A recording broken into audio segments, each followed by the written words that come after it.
Good morning, everyone. It's November the 10th. We have a nice crowd here today. Uh, uh, I'm hosting it, but Kevin is here as well. You can see him there all the way in the background, but he's got something else he has to attend to a little bit later. So we have a couple videos here today that I'd like to share with you. So let's well, we'll do the first one. We'll do Sherry Lee. So you want to tell us about this one, Sherry Lee?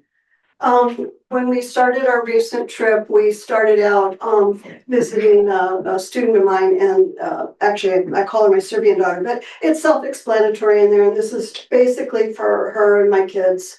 Okay. It's just a short one.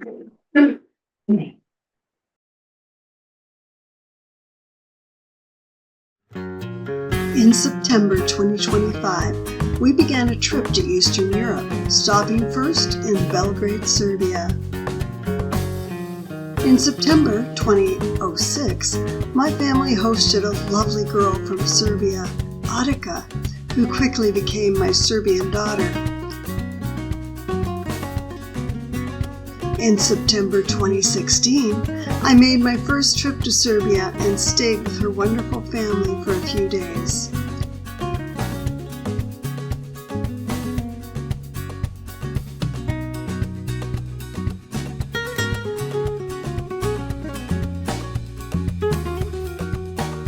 It has now been 9 years since getting to hug Atika in person.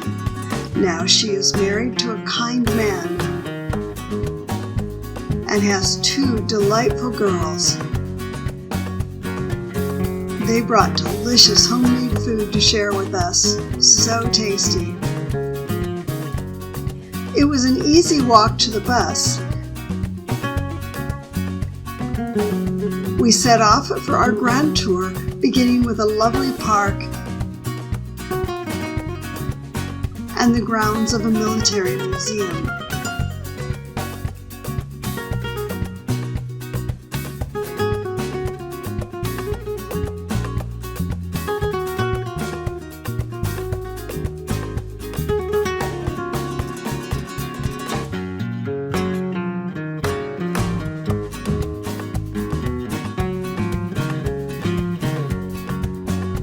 Nearby, Atika and Savo took the girls to the zoo, while Fred and I hung out at a cafe and enjoyed coffee and a snack.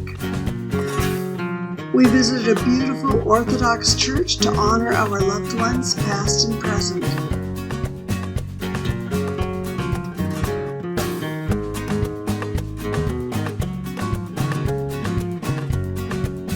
Then concluded our visit with a delicious meal in a local restaurant.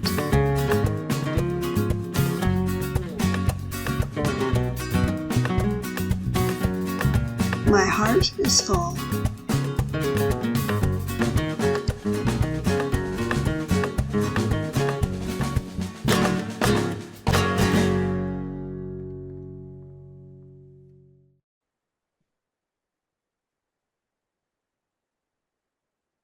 Good job. Yeah, very nice. Good music, good transitions. I liked your background too. Yeah. It was nice having a frame around the picture. Yeah. Go ahead, Joe. I was trying to do something I haven't done before, so that was what I was doing on this list. It looked nice. Yeah. Daryl's dying in the back. Something that was great I would bring the background music down just a hair. It was hard to hear your voice. You are very soft spoken for the most part. Well, not always, but I just thought it would be balanced a little better if I could hear your voice a little more clearly or a little louder. I recognized that too, watching it here, and I didn't catch it at home, so I'm really glad to have gotten to see it here. And I appreciate your sharing that, and I absolutely agree. So I'll go do that before I send it to them.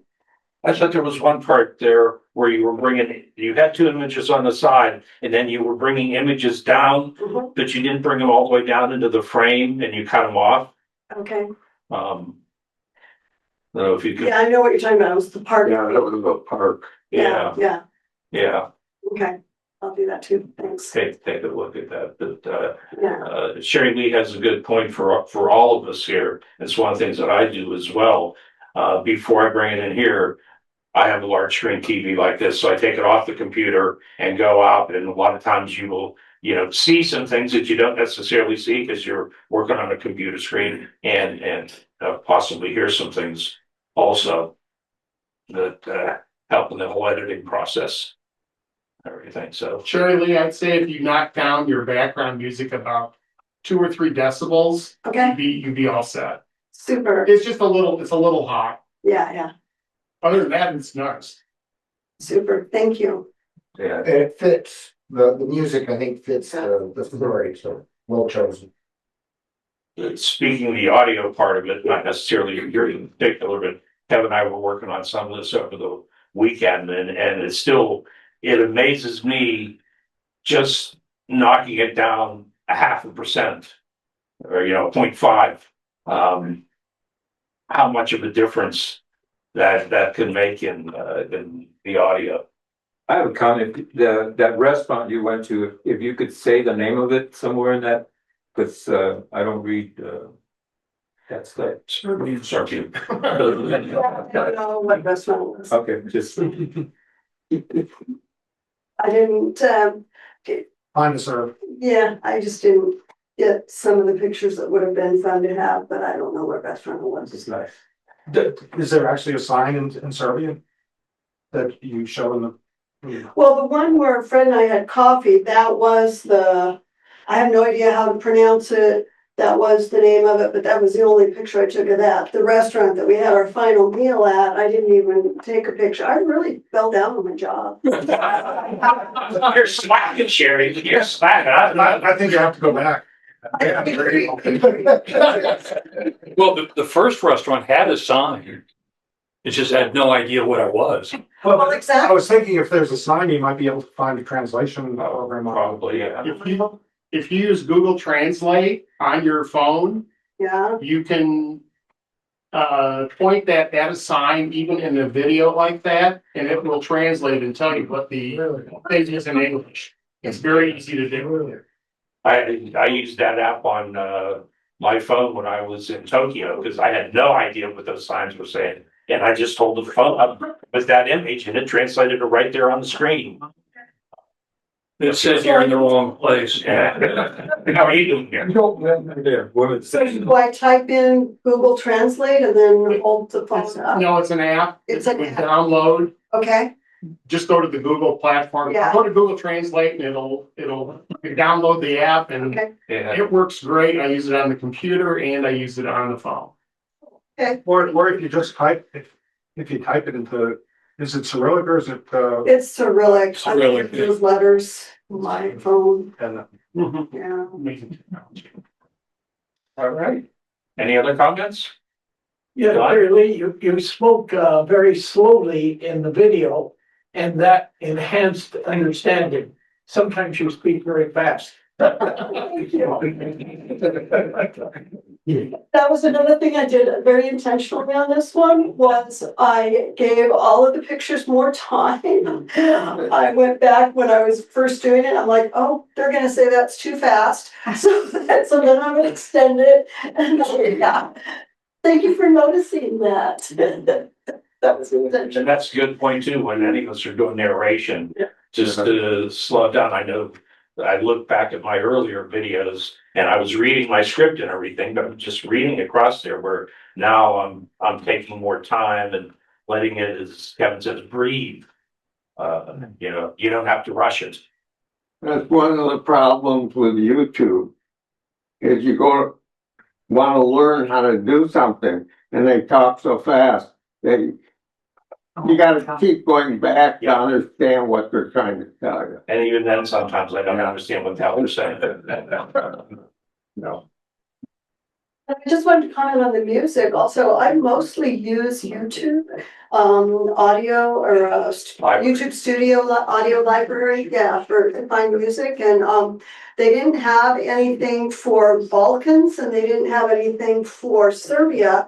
But then I looked up Gypsy, and not because that region is, kind of, and so this music was some gypsy music. And I thought too that it fit real nicely for. And that was on the YouTube library. Yeah. Sometimes the words we use brings up different things. Mhm. Need to get out the thesaurus when you don't get what you want. Just start typing all those words in. Hopefully, I find though the YouTube audio library rather limited. Right. Yeah, I mean that's what I found. But maybe I'm not typing in the right word or not doing something right. I mean, Most my of go us got to this from. my go to these days is Pixabay. Mhm. You know, and just because they have a lot of other categories there Yeah. that you can type in and try to find things. All right. Very good. Well, Kevin, you're gonna be up. I know, I got a quick one for you. I did a Equine Voices had their big fundraiser a couple weeks ago, and I filmed during that event. And basically, I put this video together so that people were there could see what was happening, but also to maybe hopefully get people that didn't go to go next year. Oh, I want to go. That looks like that was a lot of fun. So this is basically just a quick little 3-minute recap of the event. Does this go up on the Equine Voices website? Yes, as well. Yeah. I don't know if that video of the clouds is on your computer or, Oh, it's on my computer. oh, not your. I don't have my computer.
Great video, Kevin.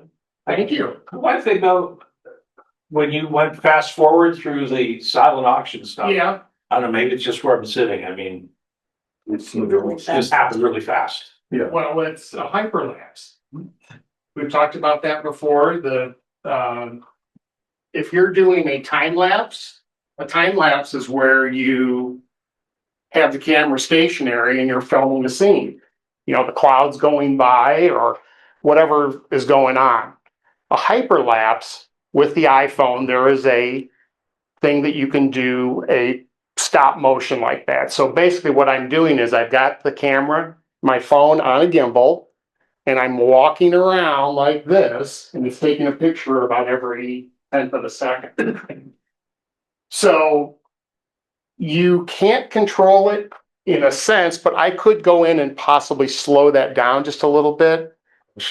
In post, I could go and slow that clip down, but the iPhone generates the actual clip and away you go. There's something I like about it just because of the energy of it in terms of how fast stuff is going on. So let's say like Shirley's on another one of her trips and maybe she's taking her phone and she's walking around somewhere, a bustling market or something. Well, it would just be an interesting way to, you don't want to do the whole video that way because it's too much. It's too fast. But to me, just a little clip like that. So is hyperlapse in different settings of time? It's the same setting. Hyperlapse means that you're moving. Oh, Time lapse means camera stationary. I'm not going to move the camera. Hyperlapse means I'm still doing a time lapse, but I'm walking or moving. So anyway. So is it just one setting to go to that? Yeah, it's basically just it's the same setting. And by just putting the camera or the phone, called the camera now, on a gimbal, I can walk around and be smooth as I'm walking. Which iPhone model are you? I'm on the 13. There's a hyperlapse in the 13. It does not say hyperlapse. Let me grab my phone. You can do it with any camera. Well, you could do it with any camera. It's just the phone. It's the time lapse function, Time lapse. I believe. Oh, that just says. Do you see that? So it's more video time lapse than a still time lapse. It's a moving time lapse is what a hyperlapse is. There's slow-mo and there's time lapse. I know you can't see it, it's too small, but basically I can say time lapse. If I do one real quick, I'll just walk around here for a second. It's really very easy. Now, the slower you walk, obviously, the more you're going to see things. The faster you walk, you're not going to see things as much. And everybody's like, oh God, don't film me. Yeah, okay. So now, I know you're going to have a hell of a time seeing this. You know. Airdrop it. I could play it. Well, Todd is not on a PC. Todd's on a PC. You move too fast. Well, that's the nature of the beast. But if you're doing something that's really different, now I could, like I said, I could probably go in and slow-mo or slow that down and post a little bit. This is one of those personal preferences. Yeah. You like the energy it brings. And again, I'm sitting here at an angle on both screen, so Well, it's all coming at me so fast. I think that's part of it too, is that it's so jarring because you're seeing all this imagery and it's slow and there's the cross dissolves and so everything's subtle and then all at once, boom, you're getting hit. What the hell is that? And then we go back to being slow again. In your video, you have times when you can see that you're kind of moving in and moving out. Are you getting that done in the camera or in your software? Depends which shot it is. On probably when I'm shooting the big camera, the big Canon camera, I've got a static image and then I'm doing that in post. If I'm using, there's shots in there when I'm using the iPhone and the gimbal and I'm just moving around a little bit to give it that motion. I personally like to have a little motion in my shots. I don't have to do it in every shot, but there's just something subtle about it that just giving it a little zoom in or out or a little pan just is kind of a nice effect.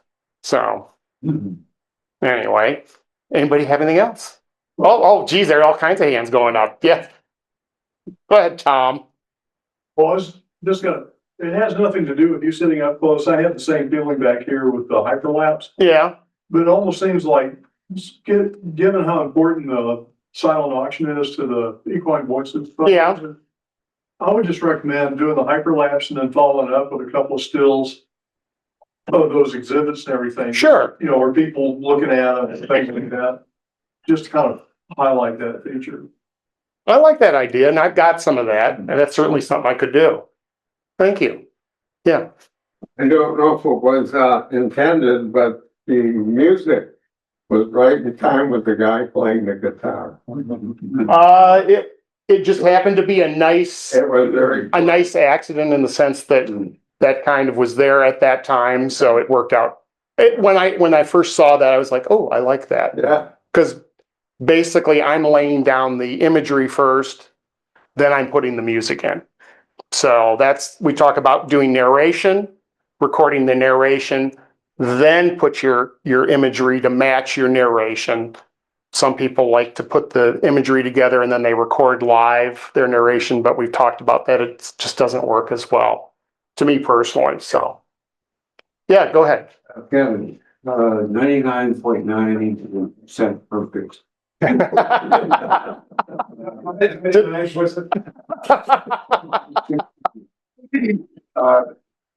You have a certain style. I mean, you could tell it's a Kevin May video. I don't know how. Okay.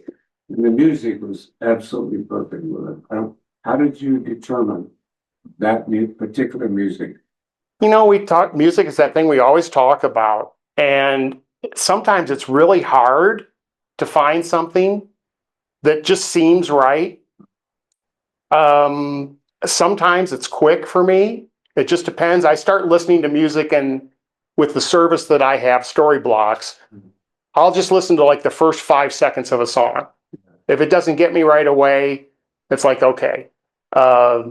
Then if I like something, I'll download it, but I'll keep going and maybe get 3, 4, 5 other songs just so I have some options, because then when you lay it into the program, something that you thought, oh, this is great, and it's great for the first half a minute, and then something weird happens with the music, and you're like, okay, that song's out. Now I'm going to try one of those other songs.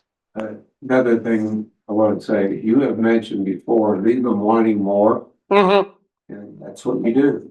Well, thanks. Want more, okay, because your things are always too short. That's good.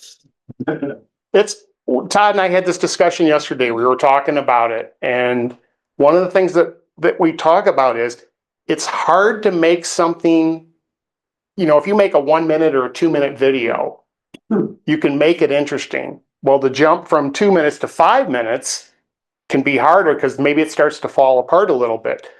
Well, now if you go from 5 to 10 minutes, oh my God, now it may be a train wreck. So at some point, it's easier to do shorter videos. What was your video, Sherry Lee? Was that about 3, 4 minutes? About 2.5. Perfect. See, it gives us just that nice taste. And like you said, leave us wanting more. Travel logs are. No, but yeah, but see, the key is when somebody does, like when Phil does one of his and it's longer, or you got one that's longer, they're interesting. And it's a hard thing. We talked about this yesterday. It's hard to know, okay, this is interesting to me and Todd. Is it interesting to you, the audience? And sometimes it is, and sometimes it's not. But I think if you show a piece to somebody, let's say you've got something that's 12, 15 minutes long. If I'm 3, 4 minutes in and I'm already losing attention, now it's just like, oh my God, when is this video going to end? This is horrible. Or if I'm watching on YouTube, on to the next one. So Yeah, just gonna say, if you want to be humbled by your videos and you have on YouTube, just go and click on the analytics and to see how long people actually stay to watch your video, and you'll be like, oh my God, I just spent like 80 hours making that. They're cutting out after 2 minutes. sometimes not even 2 minutes. Oh, yeah. It's the drop off. But the whole point is, it's not necessarily the length, it's make it interesting. Right.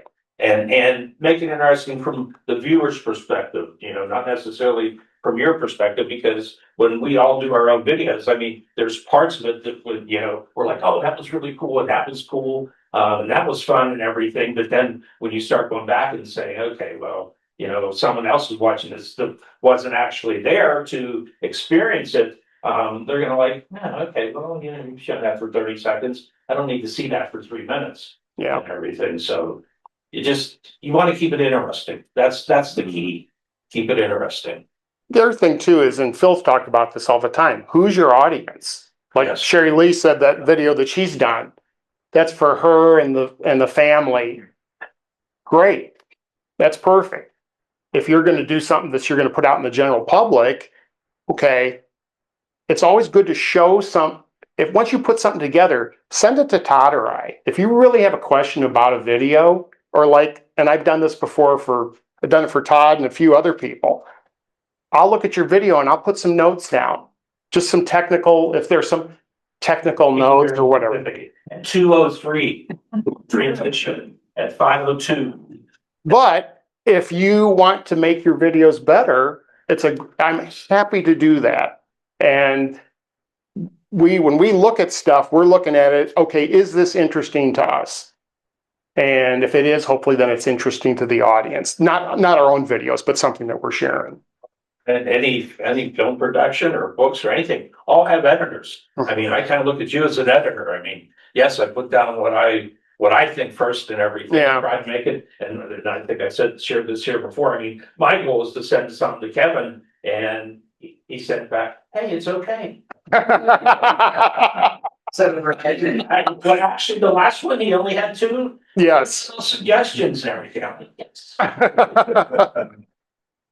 With this club, I mean, I don't post any of my stuff until I've brought it here and you Yeah. guys have reviewed it. Sure. Given me tweaks on it, and Yeah. once I've completed the tweaks, then I post it on YouTube, but, Yeah, I think it's, Also editors. yeah. well, and I think it just makes everybody better. That's the idea of our group, is to go out and shoot stuff. Then start editing, put it together. Find some music that you like that doesn't get in the way of the video, in terms of maybe if there's some narration or people talking. And then you share it to the group. What do you think? And then, hey, what if you think you do this? How many times have we seen people writing notes down? Oh, yeah, okay, boom, boom, boom. And then you go back and tweak it, and now you got something that's really nice. So you're right. That is the benefit of this group, and I think we're all happy to help and try to offer some suggestions, which is great. Yeah. Like Sherry Lee says, I'll take your suggestions, but I'm still gonna do what I want. Which is true, because ultimately. Well, yeah, it's your video. And everything. But I went, gotcha. Well, I was gonna say, I like the way you incorporated the close-up of the glasses in this thing. Well, thanks. I kind of said party time. Well, I think that's a thing that when you start shooting stuff, Joe knows this as a journalist too. You're shooting a wide shot of some setting, whatever it is, and then maybe you see something that's interesting, get some close-ups of that. You want to come back when you're going to start doing your editing, you want to have options. You just don't want to go, okay, gosh, I've got 15 wide shots of this thing, and boy, I can't really see if there's some statues or artwork or whatever it is. Shoot more stuff, so when you come back, you've got plenty of content to work with. So that's huge. The other thing I know, Sherry, I've talked about this, is when we go on vacations or travel now, we're already pre-thinking some things that we may want to put together, shots that we've seen before. Someone do, one of them that you can do with the gimbal or the phone is, you flip it upside down and, just walk with it down more around your ankles and just get a different perspective of the sidewalk, the street, or, Sure. The area and everything. Yeah. Just kind of start thinking like that more now, since I've been doing videos. That's a good way to get arrested. I don't have a phone now. I'm not in junior high with the mirrors. Don't wear patent leather shoes. It does. Yeah. But it definitely does, as you start, the more you do and you start thinking about stuff, to me personally, I always think of it as being fun. I don't think, I'm on vacation. Oh, God, I'm going to take another picture. Oh, this sucks. I hate doing this. No, it should be fun. So, More pleasant yeah. than when I'm capturing video or pictures. I'm more present. I'm more present in the moment of whatever's going on. Otherwise, I tend to just kind of doze off. You know, if someone's talking about something, I don't know. Anyway, I just so that's really it's a great tool for me to get the most out of my trips. Yeah, I also think it's a nice way to remember stuff too. Well, the other thing is, you know, especially if you're traveling to some different cities and you go to monuments or something, you know, before I'd probably just take one picture of the monument and, you know, move on to the next thing, where now I'll walk around in several different angles, get up close, look up, try to do different things. If I have my drone fly above, things to that nature and everything. So just getting different perspectives, because I know I'm gonna bring it back and, you know, make a video. The other thing I would say too, just as a quick goodie, and I started doing this a while ago before the iPhone, if I was shooting something and there was a sign, let's say like a statue, like Todd says, and there's a sign there, well, I just get a quick grab shot of that sign, because 2 weeks later or a month or 6 months later, oh, where was that statue? What, you know, what was that? And so at least you have that. Now with the phones and the GPS, you've got that metadata showing you the exact location. You can always copy that and put that into Google Maps. It'll show exactly where you're at. But that's another thing that I always try to do as well. I do the same thing. Okay. The other thing, I'm gonna just go back to the audio for a moment. And I haven't used the YouTube library. I've looked at it a few times. But to me, one of the nice things about Pixabay is, let's say I have a 5-minute video, I can go there. So one of the tabs is duration. So you can pick if you want, you know, music under 2 minutes or 2 to 5 minutes. There's several different over 30 minutes, things like that. So you can eliminate having to look at a lot of different things, and you can select mood. Yep. Yeah. You know, It does, right? YouTube audio does that. that's that too. You know, so there's a bunch of different categories, and then like Sherry Lee was saying, sometimes if you're not really finding something, just change the word. You know, something else similar to it, and then all of a sudden things will start popping up. I kind of do the same thing as Kevin. I'll start listening to it, and if it just doesn't, I mean, there's nothing perfect. It's what you feel. It's the, you know, the video that you're making, the music that you want others to hear and everything. And so it's just, if I don't feel it's fitting what I'm going to be producing, the video I'm producing, you know, go on to the next one. And they probably have this in YouTube then too, but on Pixabay, there's a little heart, you know, on each one. So you can press that heart. So if you listen to something saying, well, it's pretty good, but maybe there's something, you know, I'll find a little bit better. You know, you can keep placing these hearts, that way you can go back and remember where it was that you listened to that particular audio track. Oh yeah. So I have a question about YouTube music. Are there restrictions on? I thought they actually restricted it that you had to use it on YouTube. Yes. You can use it for other things. You can't use it commercially. You can't, but It's a little. oh, does it? It has a little beside it, and you click that and it tell you what attribution. Okay. Or you can just use it. But this particular song, I didn't even have to put an attribution in. It's something that I can use. But it'll tell you on each song, whatever songs you're listening to, what the restrictions But are. I guess if you're showing it to a group like this or a club travel on, if YouTube doesn't restrict, you wouldn't have an issue with, it would just be commercial. yeah. Yeah. Well, the best part about that is, like, if we would record, like we have Sherry Lee's and now it's going on YouTube. Yeah. Well, they're not going to be upset. So I know on Pixabay, I think Diane, obviously you got to give attribution. Is there anything, do they restrict you in any other way? Or is it as long as you give attribution? The art of fiction. Okay. Yeah, you kind of have to look at what it says. Okay. It varies. Okay. That's good to know. Well, and we've talked about this a million times too. Music is incredibly subjective. Incredibly subjective. What you like, we've had that happen sometimes where somebody picks some music in here and like everybody hates it. And the person's like, oh, I thought it was the best music. Well, One other thing about Pixabay is, if I remember correctly, when you pick it, there's a certificate that goes with it. And I always download it and keep it in the same file folder. And that, number one, gives you the restrictions, and if you have to prove to Somebody, YouTube, right, it's there. Although for some reason, YouTube seems to always know whether it's okay to use Right. it or not. that's interesting. And also, so a month later, when you're putting your video together, you have the information when you wanna do the end credits. Yeah, that's good. I didn't know that they did that. I think that's really smart. Put that in the file with your other project. And do the same that Sam's talking about in my folder setup. Yeah, The first folder is documentation, okay, you know, and so anytime I download something, I just copy it right down and put it over there. Because I'm not gonna remember. You know, sure. where it was or, Where you got it from or whatever. yeah, Cool. you have that information.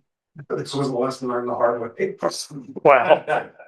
Well, as we found out, when it comes to YouTube and music, and sometimes something that is good today, down the road, a year is not good. Whoever owns the copyright, maybe buys the copyright and they say, no, now you can't use it.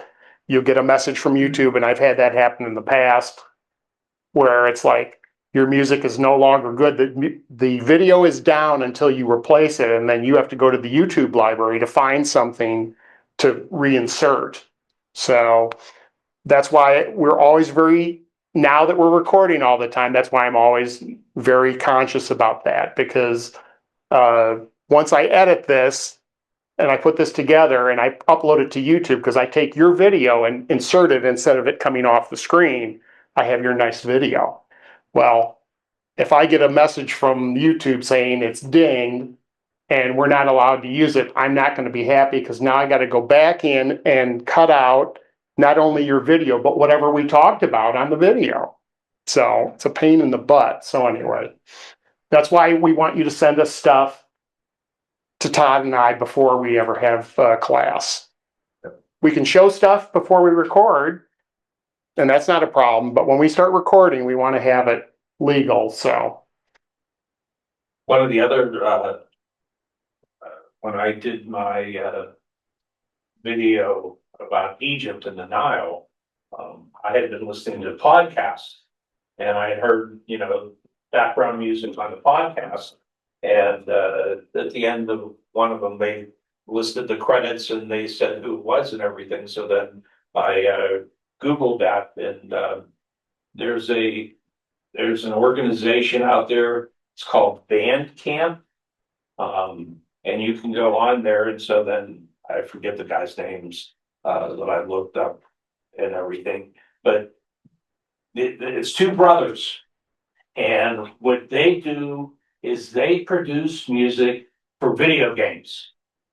And they have just a ton of different themes, and it's all instrumental, which is mostly what I'm looking for and everything. And so I reached out to them and I said, hey, I produced some videos. So I said, these are non-monetized. You know, would you let me use the music? And they had responded like within 5 minutes and said, absolutely, you can use my music. So then I took that email, copied it over, and put it in my documents. I was saying, hey, you guys said this. So it's in here, and I have it and everything, but you don't go to prison? yeah, I'm just saying they were. If you reach out to some of these artists and ask them, you know, especially if you're not going to monetize it, you know, they're more than happy to hear. I mean, that's what they want. They want more people here to music. Sure. These guys, I mean, you just put in a country and they have theme music for a ton of different countries. Did you, when you did your Egypt video, did you give them credit at the end for their music? I can't remember. I can't remember either. Okay. Find out tomorrow. Yeah, by the way, tomorrow, 2:00. Yeah. At Desert Hills, Sherry Lee and Ann have got Travelog. So it's a new time. So come on out tomorrow night, or tomorrow afternoon, I should say. Yeah. We And really had a great turnout last week.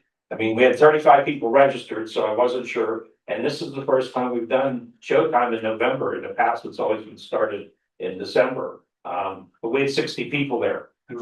So it was a good turnout. The blinds weren't too big of a factor, and they are being replaced with something. I checked again this morning, but there's been no final decision made, but There's always something there. yes, always something, but something that's in the works and everything. so anyway, come out tomorrow. Yeah, Join us. yeah. Yeah, we're visiting Africa tomorrow. Okay.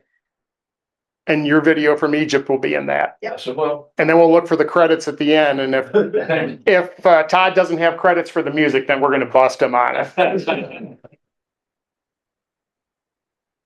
Is there anything else today? Yes, quickly, Tom. Yes, if you want to do action shots, a week from Saturday, Oh, good. November 22nd, L Tour de Tucson. Oh, yeah.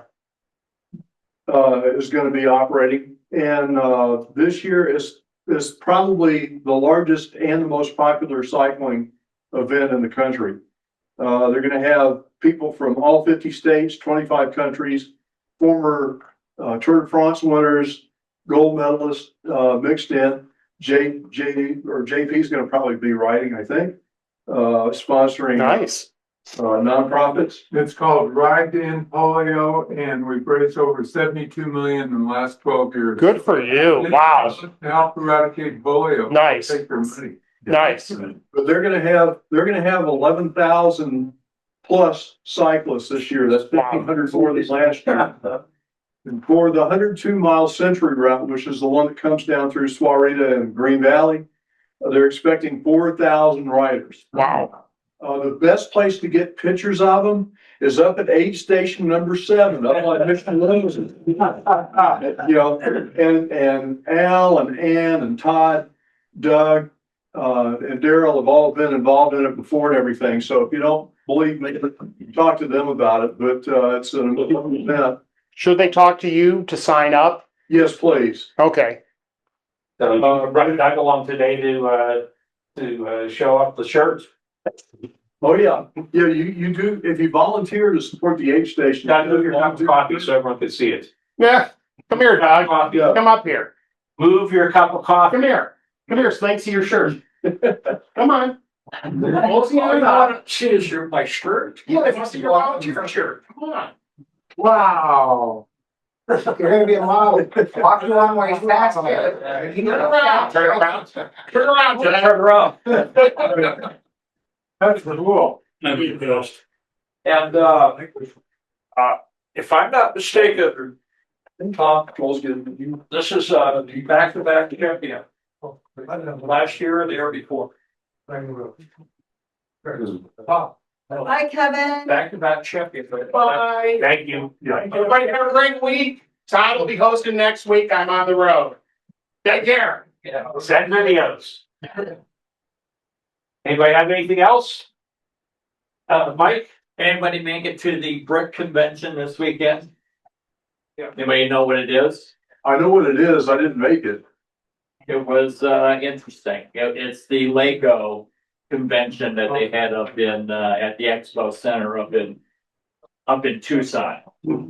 So I was able to take a few pictures, and maybe we'll have something here in the future. But I'll tell you what, it's a money maker in a lot of ways. Parents with kids, hours, you know, and can we buy this and can we buy that? And, you know, they just must make a lot of money there. So, Well, they make lots of money just on Legos. yeah, well, absolutely. That's And good. now There's there's there's a- Legos, packages of those boxes, 6,000 piece boxes of Lego. Expensive.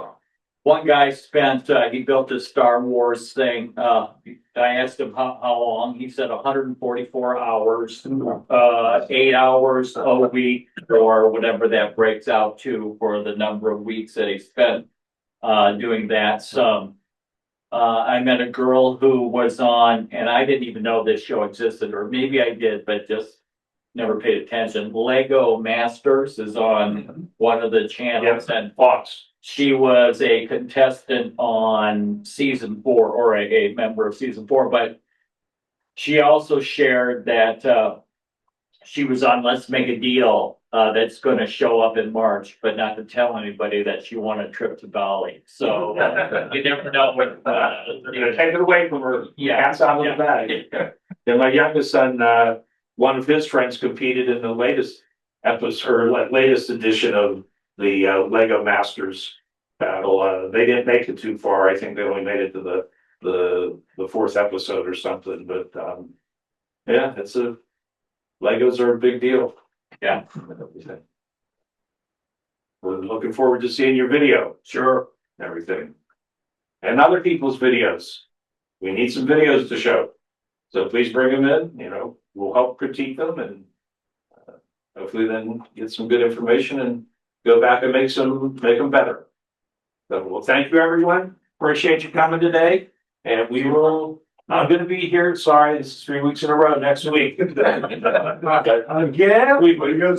it's nice that we've had, a guest speaker come in with Kevin. So, thank you. Bye. Thank you, Todd.